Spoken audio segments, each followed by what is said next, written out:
नमः शिवाय। नमस्कार दोस्तों, मेरे चैनल व्रतम कथा में आपका स्वागत है। तो आज मैं आपके लिए सोमवार व्रत कथा लेकर आई हूँ। कथा सुनने के बाद मेरे चैनल को लाइक, शेयर, कमेंट और सब्सक्राइब करना ना भूलें। सब्सक्राइब करने के बाद बेल आइकन को प्रेस करें ताकि मेरी वीडियो नोटिफिकेशंस आपके पास सबसे पहले पहुँच सके। तो आइए पहले हम विधि देखते हैं। नारद पुराण के अनुसार सोमवार व्रत में व्यक्ति को प्रातः स्नान करके शिव जी को जल और बेल पत्र चढ़ाना चाहिए तथा शिव गौरी की पूजा करनी चाहिए। शिव पूजन के बाद सोमवार व्रत कथा सुननी चाहिए। इसके बाद केवल एक समय ही भोजन करना चाहिए।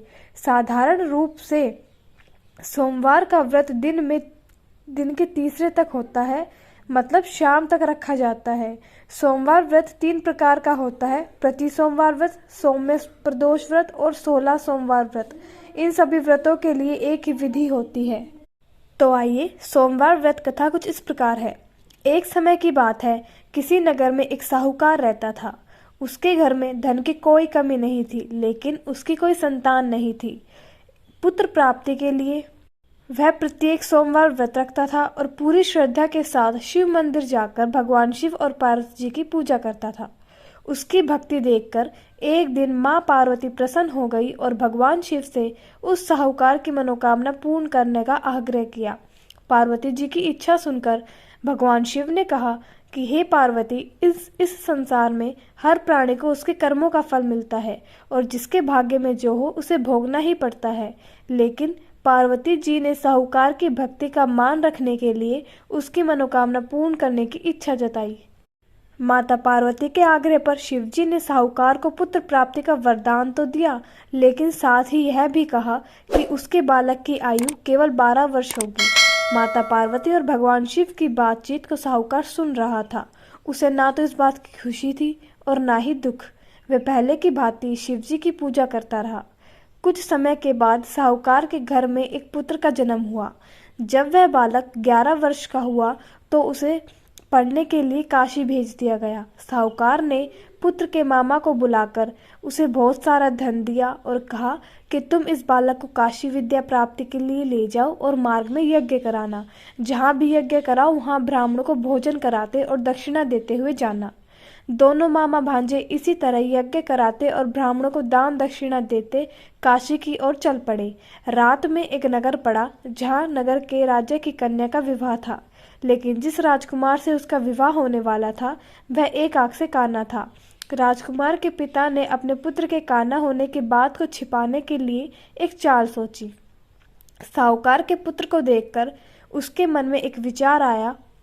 उसने सोचा, क्यों न इस लड़के को दूल्हा बनाकर राजकुमारी से विवाह करा दूं। विवाह के बाद उसको धन देकर विदा कर दूंगा और राजकुमारी को अपने नगर ले जाऊंगा। लड़के को दूल्हे के वस्त्र पहनाकर राजकुमारी से विवाह करा दिया गया, लेकिन साहूकार का पुत्र ईमानदार था। उसे यह बात न्याय संगत नहीं लगी। उसने अवसर पाकर राजकुमारी के चुन्नी के पल्ले पर लिखा कि तुम्हारा विवाह तो मेरे साथ हुआ है, लेकिन जिस राजकुमार के संग तुम्हें भेजा जाएगा वह एक आंख से काना है। मैं तो काशी पढ़ने जा रहा हूँ। जब राजकुमारी ने चुन्नी पर लिखी बातें पढ़ी तो उसने अपने माता पिता को यह बात बताई। राजा ने अपनी पुत्री को विदा नहीं किया, जिससे बारात वापस चली गई।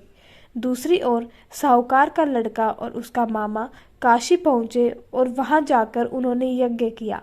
जिस दिन लड़के की आयु 12 साल की हुई उसी दिन यज्ञ रखा गया। लड़के ने अपने मामा से कहा कि मेरी तबीयत कुछ ठीक नहीं है। मामा ने कहा तुम अंदर जाकर सो जाओ। शिवजी के वरदान अनुसार कुछ ही देर में उस बालक के प्राण निकल गए। मृत भांजे को देख उसके मामा ने विलाप शुरू कर दिया। संयोगवश उसी समय शिवजी और माता पार्वती उधर से जा रहे थे। पार्वती ने भगवान से कहा, स्वामी, मुझे इसके रोने का स्वर सहन नहीं हो रहा। आप इस व्यक्ति के कष्ट को अवश्य दूर करें। जब शिवजी मृत बालक के समीप गए तो वह बोले कि यह उसी साहूकार का पुत्र है जिसे मैंने 12 वर्ष की आयु का वरदान दिया था। अब इसकी आयु पूरी हो चुकी है। लेकिन मातृभाव से विभोर माता पार्वती ने कहा कि हे महादेव, आप इस बालक को और आयु देने की कृपा करें, अन्यथा इसके वियोग में इसके माता पिता भी तड़प तड़प कर मर जाएंगे। माता पार्वती के आग्रह पर भगवान शिव ने उस लड़के को जीवित होने का वरदान दिया। शिव जी की कृपा से वह लड़का जीवित हो गया। शिक्षा समाप्त करके लड़का मामा के साथ अपने नगर की ओर चल दिया। दोनों चलते हुए उसी नगर में पहुंचे जहां उसका विवाह हुआ था। उस नगर में भी उन्होंने यज्ञ का आयोजन किया। उस लड़के के ससुर ने उसे पहचान लिया और महल में ले जाकर खूब खातिरदारी करी और अपनी पुत्री को विदा किया। इधर साहूकार और उसकी पत्नी भूखे प्यासे रहकर बेटे की प्रतीक्षा कर रहे थे। उन्होंने प्रण कर रखा था कि यदि उन्हें अपने बेटे की मृत्यु का समाचार मिला तो वह भी प्राण त्याग देंगे, लेकिन अपने पुत्र के जीवित होने का समाचार पाकर वह बेहद प्रसन्न हुए। उसी रात भगवान शिव ने व्यापारी के स्वप्न में आकर कहा कि हे श्रेष्ठी, मैंने तेरे सोमवार के व्रत और व्रत कथा सुनने से प्रसन्न होकर तेरे पुत्र को लंबी आयु प्रदान की है। इसी प्रकार जो कोई सोमवार व्रत करता है या कथा सुनता है और पढ़ता है, उसके सभी दुख दूर होते हैं और समस्त मनोकामनाएं पूर्ण होती हैं। शिव भोले हैं और भक्त प्रेमी भी।